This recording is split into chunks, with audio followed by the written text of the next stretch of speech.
Okay, I had to clear up some space. So, like I was saying about the age of Adeline movie.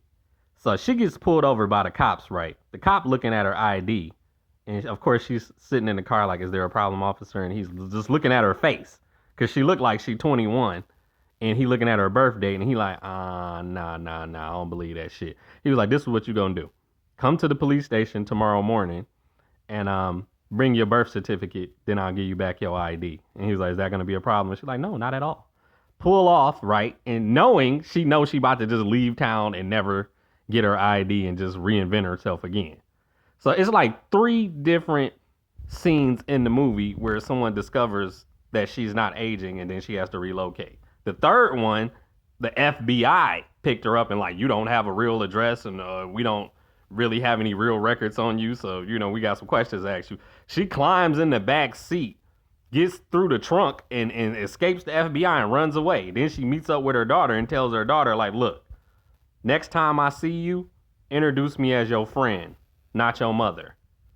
And the daughter get to crying and they hugging and shit. And it's just like, I just felt like they overdid it with like, there's a lot of people that just age like vampires. I should know. There's a lot of people in my family like that, including myself. So it's just like, this is giving me ideas because I'm writing a vampire story where people are immortal. Like, what could be the downfall of being immortal? To me, I always say watching your family members die one by one would be the downfall for me, but it could be different for other people. Maybe they just get bored and feel like they've done everything. They've traveled the world and they know everything and they got all the riches. They've done everything they could possibly do. All that's left is to die. So the movie is crazy. But the problem I had with the movie is it reminds me too much of the movie Sabrina. And even more so, a problem with that is Harrison Ford is in Sabrina and he's in the age of Adeline. He used to date Adeline when he was like in his 20s and shit, early 20s. So imagine how shocked he is to see that his son is now dating Adeline and he thought she was dead or disappeared or lost contact with her and she hasn't aged today. While he's old now, Harrison Ford's character.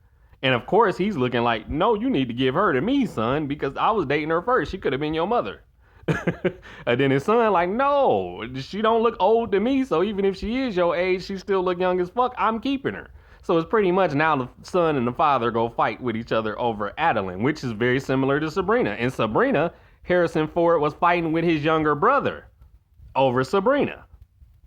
The only difference is Sabrina could age in that movie. She wasn't immortal like Adeline, but it's still too similar to me. It's like switching the brother for the son when it's like, Harrison Ford, did you do that on purpose? Did you tell Blake Lively I got a great idea for a movie and put her in? And she's not really a great actor to me either, Blake Lively. She's married to Ryan Reynolds, so I'm not surprised because he done fucked up a lot of my favorite movies like Blade, like almost X-Men. Almost every movie he done been in that I love, he done fucked it up with his goofy shit.